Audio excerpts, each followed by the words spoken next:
రాజకీయాల్లో ఎన్నో మార్పులు మలుపులు ఎదుర్కొన్న మాజీ సినీ సూపర్ స్టార్ విజయశాంతికి చివరకు అదృష్టం కలిసి వచ్చింది.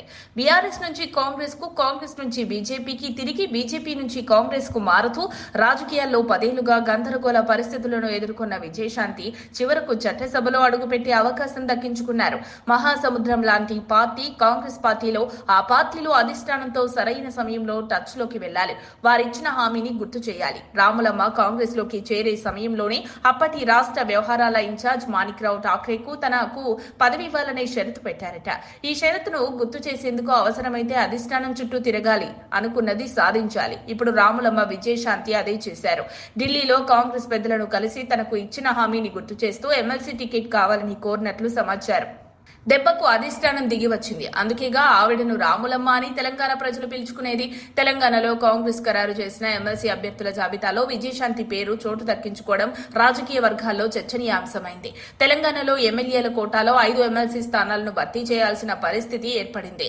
ఇందులో ఒకటి మిత్రపక్షమైన సిపిఐకి కేటాయించగా మిగిలిన 3 స్థానాలకు కాంగ్రెస్ అభ్యర్థులను ఖరారు చేసింది.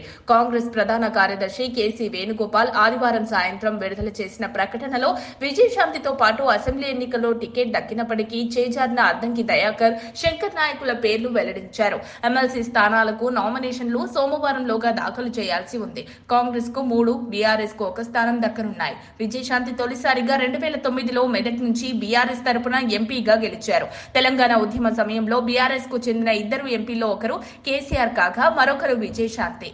తెలంగాణ ఏర్పాటు ముందు బీఆర్ఎస్ నుంచి బయటకు వచ్చిన విజయశాంతి ఆ తర్వాత కాంగ్రెస్ లో చేరి 2014 మెదక్ ఎమ్మెల్యేగా పోటీ చేసి ఓడిపోయారు. అనంతరం బీజేపీలో చేరిన ఆమె 2023లో మళ్లీ కాంగ్రెస్ లో చేరారు. చివరకు 16 ఏళ్ల తర్వాత మళ్లీ చట్టసభలో అడుగుపెట్టనున్నారు రాములమ్మ.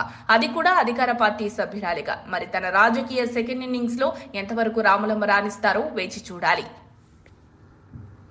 మరిన్ని అప్డేట్స్ కోసం మా కాయ్ టీవీని సబ్స్క్రైబ్ చేసుకోండి. మా వీడియో కనుక మీకు నచ్చినట్లయితే లైక్ చేయండి, షేర్ చేయండి. మీ విలువైన అభిప్రాయాలను కామెంట్ బాక్స్లో తెలియజేయండి.